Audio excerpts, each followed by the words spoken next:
The music. Before there was a world, there was a sound. Eru Ilúvatar, the One, dwelt alone in the timeless halls, and with him dwelt the Ainur, the Holy Ones, spirits of his thought whom he had conceived before anything else had been made. Eru spoke to the Ainur, and he proposed a theme of music to them, a grand design in which each of the Ainur would add their own voice and their own understanding to a composition that Eru had set before them. The Ainur sang, and their voices rose together, and the music filled the halls and passed beyond them into the void. This was the Ainur Lindale, the music of the Ainur, and from it would come all of Arda, the world that was to be. Among the Ainur, the most powerful in thought and the most gifted in music was Melkor. Melkor had been given greater knowledge and more strength than any of his fellows, and he had gone alone into the void, seeking the flame imperishable, the secret of creation that Eru alone possessed.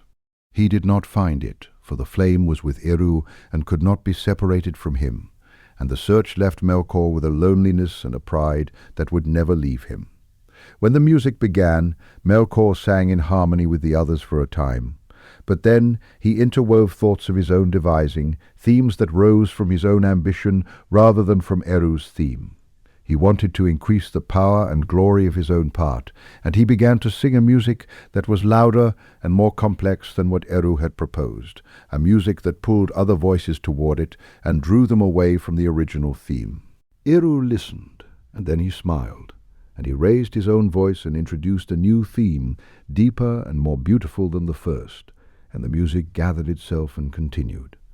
But Melkor's discord returned, louder and more insistent, and many of the Ainur, who had been drawn toward his voice, now sang with him, and the two musics clashed against each other. A third theme came from Eru, and it was unlike anything that had come before, and it was both sorrowful and beautiful, and it could not be overcome by the discord, though the discord could not be silenced either. The music became a storm of competing voices, and the halls of the Ainur shook, and the void itself trembled. Then Eru stood, and his face was terrible to behold, and he raised both hands, and the music stopped. Eru spoke to the Ainur, and he showed them what their music had made. In the void there was now a vision, a shape of the world that their singing had called into being, a world of mountains and seas and valleys and stars, a world that moved and changed and was filled with living things. The Ainur saw the vision, and they saw in it the children of Eru, the elves and the men who would come, and they marveled at them, for they had not conceived of these beings themselves. Eru had hidden the coming of his children within his own theme, and even Melkor had not known of them, though his discord had shaped the world in ways that would affect them all. Melkor looked upon the vision and was filled with envy, for he wanted to be lord of the children of Ilúvatar, and he wanted the world for his own. The other Ainur looked upon the vision and loved what they saw, and many of them desired to enter into the world and to dwell within it, and to prepare it for the coming of the children.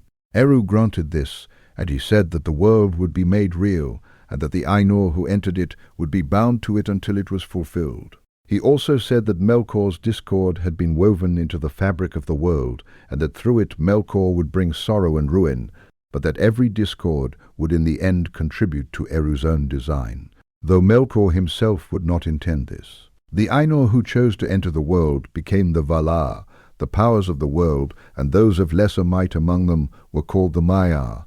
They descended into Arda and found it formless and dark, and they began to shape it according to what they had seen in the vision.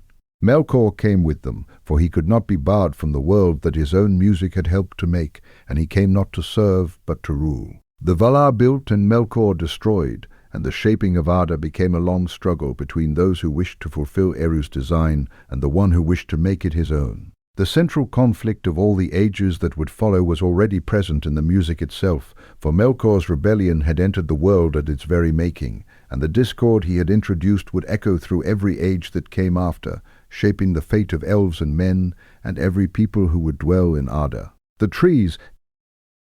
Before the elves awoke, the Valar shaped Middle-earth for habitation, and their first great work was the building of 2 lamps of light, Iluin in the north and Ormel in the south, which stood on vast pillars and illuminated the first lands.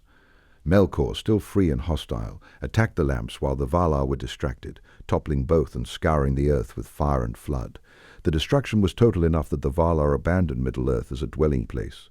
They retreated to the western continent, Aman, and raised the Pelori, the highest mountains in the world, as a defensive barrier against any return of Melkor's power. On the plain of Valinor, Yavanna sang into being the two trees, Telperion and Laurelin, whose alternating silver and gold light waxed and waned in a cycle that became the first measure of time in Aman. The trees gave light to the Blessed Realm, but not to Middle-earth, which lay in twilight under starlight alone. This separation mattered. The elves who would awaken in the far east of Middle-earth would do so in a world the Valar had already left. Beneath stars Varda had hung for their coming, and the question of whether the elves should be brought to Aman or left in their native lands would divide them permanently. The first elves awoke at Cuiviénen, a bay on the inland sea of Helcar. Beneath stars they knew before they knew any other living thing. The Valar discovered them only after Melkor had already found them, and the evidence suggests Melkor captured and tormented some of the first elves, breeding from them the race of orcs, though the texts leave the exact origin uncertain. Orome rode to Cuiviénen and reported the elves to the Valar, who then debated whether to make war on Melkor to protect the newly awakened firstborn. They chose war, and the siege of Utumno, Melkor's northern fortress, was long and destructive. The Valar captured Melkor and bound him, but they did not fully search his deepest vaults, and his lieutenant Sauron remained hidden. Melkor was brought to Valinor in chains and imprisoned for 3 ages, after which he sued for pardon and was released on the condition of good conduct. His repentance was feigned from the start. The Valar then summoned the elves to Aman, reasoning that the firstborn would be safer under their direct protection than in Middle-earth, where Melkor's shadow had already fallen. The summons was accepted by most but not all, and the decision split the elves into 3 kindreds based on their willingness to make the journey. The Vanyor, the Noldor, and the Teleri were the 3 hosts who set out from Cuiviénen under Orome's guidance. Some elves refused the summons entirely and became the Avari, the unwilling, who remained in the east and played no further recorded part in the great chronicles. Others started the march but fell away along the road, settling in the lands they passed through and becoming the Sylvan elves of later ages. The march itself was slow and dangerous, and the kindreds became separated. The Vanyor and Noldor reached Aman relatively quickly, but the Teleri, the largest and most reluctant host, lagged behind, and some of their number settled in Beleriand under their lord Elwë, who encountered the Maya Melian in the forests of Nan Elmoth and was enchanted, remaining in Middle-earth as Thingol, king of Doriath. His brother Olwë led the remainder of the Teleri to Aman much later. In Aman the elves flourished under the light of the trees. The Noldor, under their king Finwë and his 3 sons Fëanor, Fingolfin and Finarfin, became the most skilled of all elven peoples in craft and lore. Fëanor, the eldest and greatest of the Noldor, created the Silmarils, 3 jewels that contained the blended light of Telperion and Laurelin, the last pure capture of the tree's radiance. The Silmarils were hallowed by Varda so that no mortal or evil hand could touch them without being burned, and the Valar declared them sacred. Melkor, now freed and moving freely through Valinor, coveted the Silmarils above all things and began spreading lies among the Noldor, whispering to Fëanor that the Valar were keeping the elves in Aman to prevent them from ruling Middle-earth, and whispering to Fingolfin that Fëanor intended to seize sole kinship. His lies sowed distrust between the brothers and unrest among the Noldor, and Fëanor's pride and possessiveness over the Silmarils made him particularly vulnerable. When Fëanor drew his sword against Fingolfin, the Valar exiled him from Tirion, the city of the Noldor, and he withdrew north to Formenos, taking his sons and his father Finwë with him, and the Silmarils went with them. Melkor then destroyed the 2 trees. He came to Formenos, seeking the Silmarils, and when Finwë refused to surrender them, Melkor killed him, the first murder of an elf by a named assailant in recorded history. Melkor and the spider Ungoliant, whom he had recruited, fled with the Silmarils to the north. Ungoliant drank the light and sap of the trees, poisoning them beyond healing, and the light of a man died. The Valar managed to save 1 last fruit and 1 last flower from the trees, which became the sun and moon, but the trees themselves were dead. Fëanor, upon learning of his father's death and the theft of the Silmarils, named Melkor Morgoth, the black foe, and swore with his 7 sons an oath to reclaim the Silmarils from anyone who held them, by any means and at any cost. The oath would bind them and their descendants to ruin across the entire First Age. Fëanor then rallied the Noldor to leave Arman and pursue Morgoth to Middle-earth, and most of the Noldor followed him, though Finarfin's host turned back and was pardoned by the Valar. The departing Noldor demanded ships from the Teleri at Alqualonda, and when the Teleri refused, Fëanor's people attacked them and took the ships by force, the first kinslaying among elves. A darkness fell on the Noldor from that act that would not lift, and the Valar pronounced the doom of the Noldor, foretelling that their pursuit of the Silmarils would bring them grief, and that they would die in Middle-earth as mortals do. Fëanor burned the stolen ships at Losgар after crossing to Middle-earth, abandoning Fingolfin's host to cross the grinding ice, the Helcaraxi on foot. The Noldor were now in Beleriand, in exile, divided among themselves and facing Morgoth, who had already retaken his fortress of Angband in the north. The war for the Silmarils had begun, and it would last through the entire First Age. The First Age opened on Beleriand, the northwestern region of Middle-earth, where the exiled Noldor established realms in defiance of Morgoth. Fëanor's sons held the northeast, Fingolfin ruled from Hithlum in the northwest, and Finarfin's children governed the southern territories of Nargothrond and Doriath, where Thingol the Sindar king maintained his underground halls at Menegroth. Morgoth's fortress Angband sat in the far north beneath Thangorodrim, the triple-peaked mountain he raised above its ruined gates. The Noldor had come pursuing the Silmarils, and Morgoth possessed all 3. That possession defined every campaign of the age.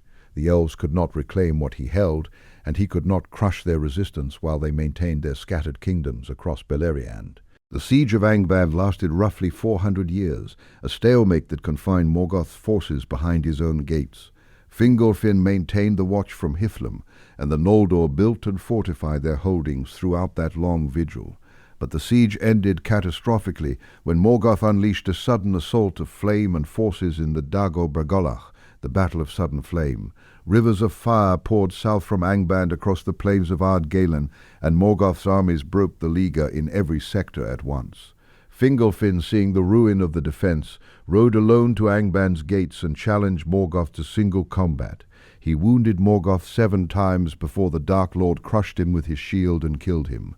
Fingolfin's body was recovered by Thorondor, the great eagle, and buried on the heights above the gates. The battle shattered the Noldoran kingdoms. The sons of Fëanor were scattered from their northern lands, and the siege of Angband was permanently broken. From the Dagor Bragolach came the quest for the Silmaril, the single most consequential episode of the age. Beren, a mortal man of the House of Beor, survived the fall of his people's lands in the battle and fled south into Doriath. There he encountered Luthien, the daughter of Thingol and the Maiamelian. Thingol, despising Beren as a common man, demanded a bride price that he believed impossible, a Silmaril from Morgoth's crown. Beren swore an oath to deliver one and departed for Nargothrond, where Finrod Felagund, the son of Finarfin, gave him aid, despite the objections of Finrod's brothers. Finrod's small company was captured by Sauron on the road and imprisoned in Tolin Garroth, the Isle of Werewolves. Finrod died fighting a wolf to save Beren, and Luthien came to the island with the hound Huan. Together they freed Beren, and the 3 travelled to Angband. Luthien enchanted Morgoth with a song of sleep, and Beren cut a Silmaril from his crown with the knife angrist. The blade broke against a second Silmaril, and a shard struck Morgoth's cheek. Beren and Luthien escaped, but the wolf Karkaroth swallowed Beren's hand that held the jewel. The Silmaril burned inside the beast and drove it to madness. Karkaroth was slain in the hunting of the wolf, and the Silmaril was recovered. But Beren died of his wounds. Luthien chose mortality, and through Melian's intercession, Beren was restored to life. They lived afterward in the south on Tol Galen, and Luthien's choice made her the first elf to accept human death. The recovered Silmaril was placed in the Noblemir, the necklace of the dwarves, and its beauty brought conflict with dwarven craftsmen who coveted the jewel. Thingol was killed in that dispute, and Doriath was weakened from within. The hidden city of Gondolin endured longer than any other Noldorin realm. Turgon, Fingolfin's son, had built the city in the secret valley of Tumladin, encircled by mountains and accessible only through a hidden passage. Gondolin's location was unknown to Morgoth, and the city remained untouched while other kingdoms fell. The betrayal came from within. Maeglin, Turgon's nephew, was captured by Morgoth's servants outside the city and revealed its location under torment. Morgoth's armies attacked Gondolin through the hidden way, and the city fell in fire. Turgon died in the assault, and the city was destroyed. Tuor, a man of the house of Hador, had married Idril, Turgon's daughter, and their son Eärendil escaped the fall with a small band of survivors. They fled south to the mouths of Sirion, where survivors from Doriath and other ruined kingdoms had already gathered.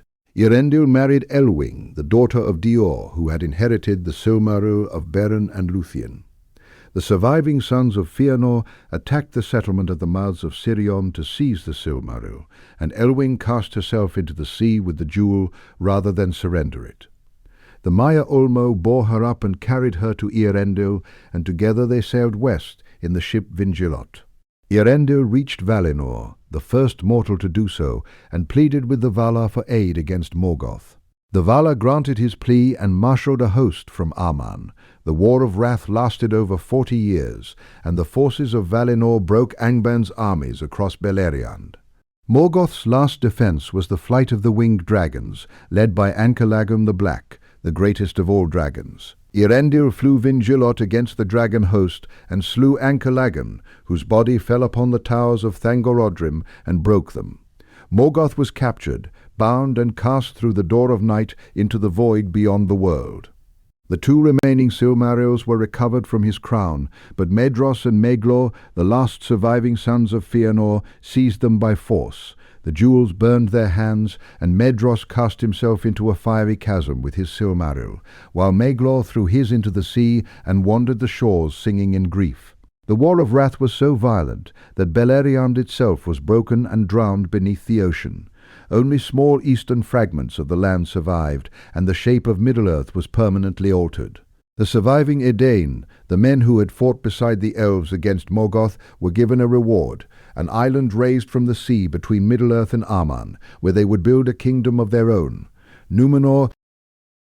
The War of Wrath broke Beleriand beneath the sea and drowned Morgoth's fortress of Angband, but it did not erase the evil he had spread through the hearts of men.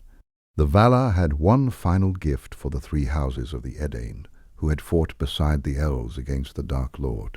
The house of Beor, the house of Haleth, and the house of Hador had each suffered enormous losses in the wars of the First Age, and their loyalty to the elven cause had cost them their homes and much of their people. Now the Valar rewarded them. They raised a great island from the sea between Middle-earth and Aman, a land shaped like a five-pointed star, and they gave it to the Edain to dwell upon. This was Númenor, and the Edain who settled it became a people apart from the men who remained in Middle-earth. The Valar also extended the lifespan of the Númenorians far beyond that of ordinary men, though they did not grant them immortality. The first king of Númenor was Elros, the son of Eärendil and the brother of Elrond. Elros had been given the same choice that all half-elves faced, to be counted among the elves or among men. He chose mortality, and he ruled Númenor for 410 years. For centuries the Númenorians grew in wisdom and craft.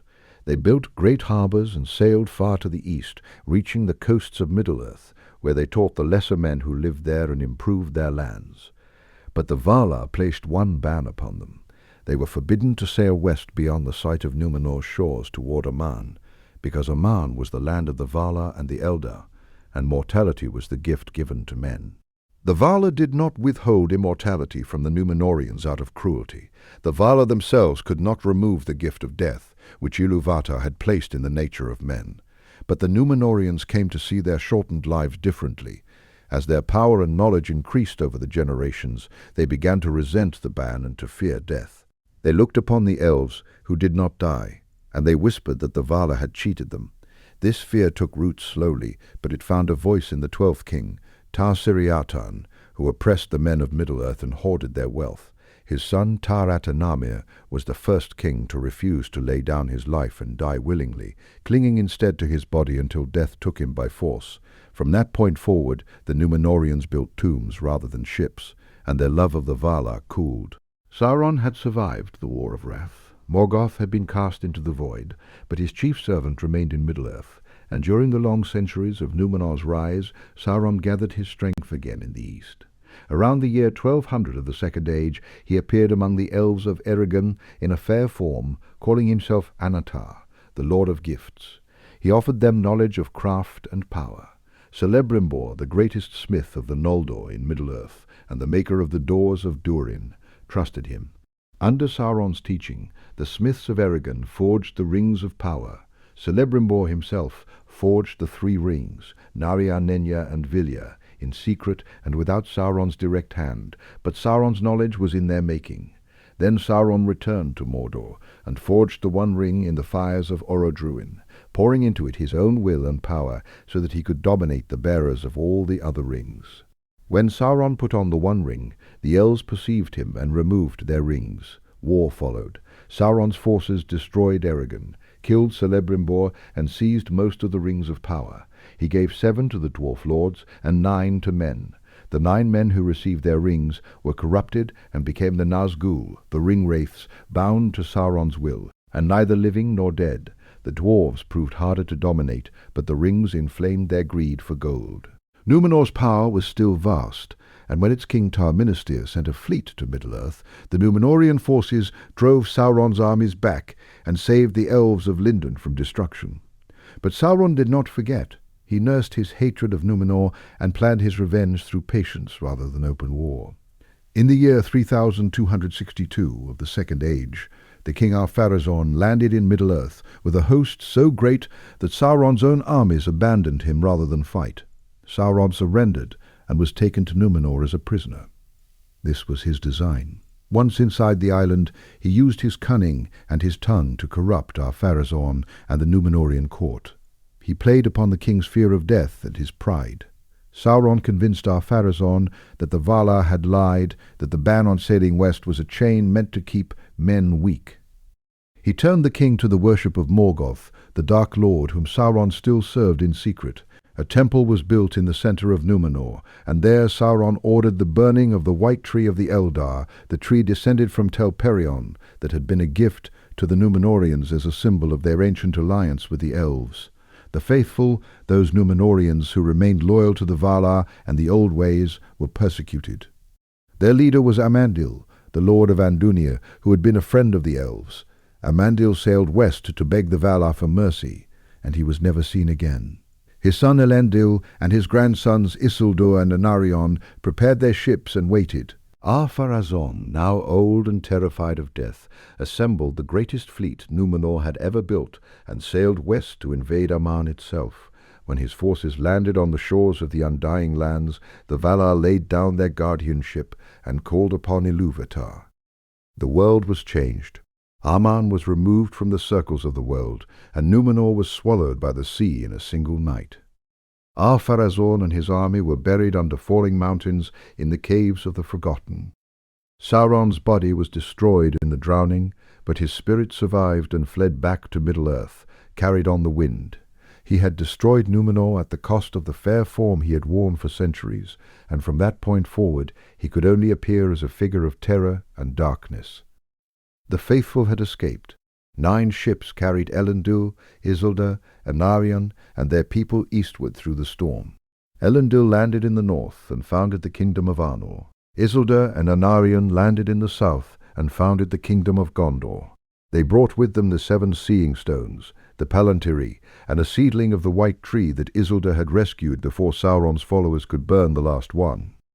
Gondor built its cities, Minas Anor and Minas Ithil and Osgiliath, and the men of the west established themselves in the lands that Sauron would soon seek to reclaim.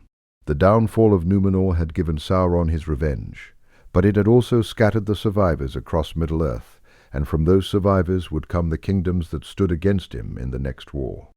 The last alliance, Sauron's assault on the new kingdoms of men, drove their rulers to a desperate convergence. In the year 3434 of the Second Age, Elendil, the tall High King of Arnor and Gondor, stood on the slopes of Orodruin, beside Gil-galad, the last High King of the Noldor in Middle-earth. Their army had fought its way through the defences of Mordor after years of campaigning, and now the two kings confronted Sauron himself in the final, decisive engagement of the war. Elendil wielded Narsil, the sword forged in the First Age by Telkar of Nogrod, and Gil-galad bore Aeglos, his spear. Sauron came forth from Barad-dûr and engaged them both. The combat killed Elendil, who fell beneath his shattered shield, and Gil-galad, whose flesh was burned by the heat of Sauron's hand. Narsil broke beneath his Elendil as he fell, its blade sheared from hilt to tip, but Sauron himself was thrown down in that same moment, his physical form destroyed by the force of the assault and the power of the two kings. Isildur, Elendil's son, took up the broken hilt shard of Narsil and cut the one ring from Sauron's hand with its edge. The severing of the ring from its maker broke Sauron's power utterly, and his spirit fled from his ruined body. The victory belonged to the last alliance of elves and men, but it was a victory whose central act was left unfinished. Isildur refused to destroy the ring. Elrond and Círdan, who stood beside Gil-galad and had witnessed the combat, urged Isildur to cast the ring into the fires of Mount Doom, the only forge hot enough to unmake it, which stood within sight of where they stood. Isildur would not. He claimed the ring as Wergild for his father's death, and for his brother Anarion, who had been killed earlier in the siege of Barad-dûr by a stone cast from the tower. Isildur took the ring and departed. Sauron's spirit survived because the ring survived. The one ring contained the greater part of his native power, and as long as it endured, he could not be truly destroyed. He would need long ages to rebuild, but his existence was assured by the object Isildur carried away from the battlefield. Isildur's decision at Mount Doom became the single most consequential act of the late Second Age, and its effects would extend across every century that followed. Isildur ruled the southern kingdom of Gondor for a time, planting a seedling of the White Tree in Minas Anor, in memory of his brother Anarion, while the northern kingship of Arnor awaited him. In the year 2 of the Third Age, he set out northward from Gondor toward Rivendell, where his wife and youngest son Valandil remained. He travelled with a guard of roughly 200 men, following the course of the Anduin along the eastern edge of the great river, past the borders of what had once been the elven realm of Lothlorien, and through the lands that would later be called the Gladden Fields. There, in the marshes and reeds along the river's edge, his party was ambushed by orcs. The attack was sudden and overwhelming. Isildur's guard was cut to pieces in the wetlands, and Isildur himself realized the battle was lost. He placed the one ring on his finger, and its power made him invisible. He plunged into the Anduin and swam for the far shore, but the ring betrayed him. It slipped from his finger in the water, either by its own will or by the chance of the current, and Isildur became visible. Orc archers on the bank saw him and killed him with their arrows. His body sank into the river, and the ring fell to the bottom of the Anduin, lost among the silt and the stones of the Gladden Fields. Narsil's shards were recovered from the battlefield of Orodruin and carried north to Rivendell, where they were kept in the house of Elrond, awaiting a day when they might be reforged. The line of Isildur continued through Valandil, his youngest son, who became the third king of Arnor, but the kingdom Isildur had been travelling to claim was already beginning its long fragmentation. The ring lay in the riverbed for nearly 2,500 years. Sauron, diminished to a shapeless spirit of malice, withdrew into the east and slowly, over centuries of the Third Age, began to gather strength again. The last alliance had broken his power and ended his dominion over large parts of Middle-earth, but because Isildur had not destroyed the ring, the war settled nothing permanently. Sauron's survival was guaranteed by the survival of the ring, and the ring's survival was guaranteed by Isildur's refusal and his death in the Anduin. The Third Age opened with the enemy defeated but not destroyed, the instrument of his power lost but not unmade, and the kingdoms of men that had won the war already beginning their slow separation from each other and from the elves who had fought beside them. The long shadow begins with the victory at the end of the Second Age, leaving Middle-earth in a state that is neither peace nor safety. Sauron is gone, but the ring survives, and the kingdoms founded by Elendil and his sons inherit a world shaped by the violence that preceded them. Isildur plants the seedling of the White Tree in Minas Anor and places the crown upon his own head, yet the ring is not destroyed. He takes it as Wergild for his father and for Anarion, who fell before the siege of Barad-dûr. In the second year of the Third Age, Isildur marches north from Osgiliath with his household guard and 3 of his sons, intending to ride through Ithilien and reach the passes of the Misty Mountains. Orcs ambush his company at the Gladden Fields, near the marshes where the Anduin broadens and slows. Isildur puts on the ring and tries to swim across the river, but the ring betrays him, slipping from his finger in the current. He is seen and killed by archers. His eldest son Elendur dies in the battle. His youngest son Valandur survives and carries the news south. The ring drops into the silt of the Anduin and vanishes from history for nearly 2.5 millennia. The line of Isildur continues through Valandur, but the throne of Gondor passes to Meneldil, and Arion's son. 2 kingdoms now stand where one realm was meant to be, and the northern line inherits the burden of the ring without the power to use it. In the north, the Dunedain of Ainur divide into 3 realms within 2 centuries of the founding. Arthedain holds the line of Isildur and the Weather Hills. Cardolan occupies the land south of the Great Road. Rudor claims the angle between the Horwell and the Loudwater. The 3 kingdoms quarrel over the Palantiri and the watchtower of Amon Sul. Rudor falls earliest, taken over by a lord of non-Dunedain blood who allies with Angmar, the realm that the Witch King establishes in the north, around 1300 of the Third Age. The Witch King is the lord of the Nazgul, and his purpose is the destruction of the northern Dunedain. Cardolan is overrun and its people killed or scattered. Arthedain resists for another century, reinforced by the arrival of the hobbits who settle in the lands that become the Shire around 1601. The plague of 1636 devastates Cardolan and weakens Gondor, killing King Telemnar and his family in Minas Anor. The white tree withers and dies, though a seedling is later found and replanted. In 1974, the Witch King captures Fornost, the capital of Arthedain. King Arvedui flees north to the ice bay of Foreshel, where the snowmen of the coast give him shelter. A ship from Círdan arrives to rescue him, but the ice closes over the vessel and Arvedui is lost. The Palantiri of Amon Sul and Anúminas sink with him into the sea. The Witch King is defeated the following year at the Battle of Fornost by an army from Gondor led by Ainur and a cavalry force sent from Lindon by Glorfindel. The Witch King challenges Ainur to single combat, and Ainur rides after him, but his horse bolts in terror. Glorfindel halts the pursuit and speaks the prophecy that the Witch King will not fall by the hand of man. Angmar is destroyed, but the northern kingdom is gone. The descendants of Isildur become a wandering people. The rangers of the north, guarding the lands they once ruled without claiming any title or throne.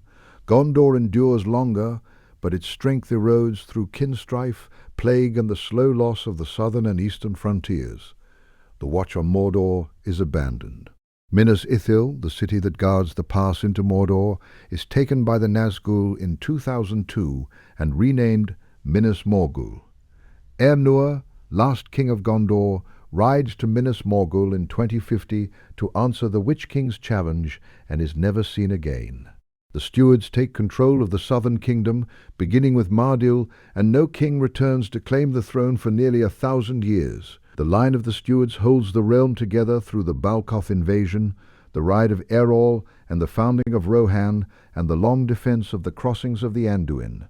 Around the year 1000 of the Third Age, the Valar send 5 emissaries to Middle-earth to oppose Sauron's return.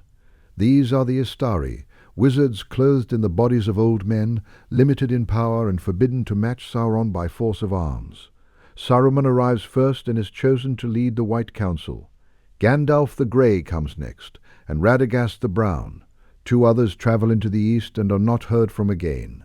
Círdan gives Narya the Ring of Fire to Gandalf at the Grey Havens, recognizing in him a spirit of endurance that the others do not see. Saruman studies the lore of the Rings of Power and the history of Sauron, and his knowledge turns to envy. He desires the One Ring for himself and begins to search the Gladden Fields for it, not knowing it has already been carried away. The ring is found by a hobbit-like creature named Daegol, who pulls it from the riverbed while fishing on his birthday. His companion Smeagol demands it as a birthday present, then strangles Daegol and takes the ring. Smeagol is cast out by his family and retreats into the roots of the Misty Mountains, where he lives for nearly 500 years, his body twisted and his life unnaturally prolonged by the ring's power. He becomes Gollum, and the ring passes from him when it abandons its bearer in a passage beneath the goblin town. Bilbo Baggins, a hobbit of the Shire travelling with Thorin Oakenshield's company, picks it up and carries it out. Bilbo uses the ring to turn invisible and escape the goblins, and he keeps it in his possession when he returns to the Shire. The quest of Erebor, undertaken in 2941 to reclaim the Lonely Mountain from the dragon Smaug, brings Thorin's company to the mountain, kills Smaug, and triggers the Battle of Five Armies. Gandalf's deeper purpose in arranging the quest is to remove Smaug before Sauron can use the dragon as a weapon in a coming war. The White Council attacks Dol Guldur in the same year, driving Sauron from his stronghold in southern Mirkwood. Sauron retreats to Mordor, declares himself openly, and begins rebuilding Barad-dûr. In 2951, he sends the Nazgul to recapture Minas Ithil and prepare for war. Gollum leaves the mountains to hunt for the ring and is captured by Sauron's servants, who extract from him the words Shire and Baggins. Gandalf identifies the ring in Bilbo's possession and confirms its nature through the inscription revealed by fire. Sauron has returned to Mordor, the Nine are abroad, and the ring is known to be the One. Bilbo leaves the Shire on his 111st birthday and passes the ring to Frodo, who holds it in Bag End while the shadow lengthens over the land.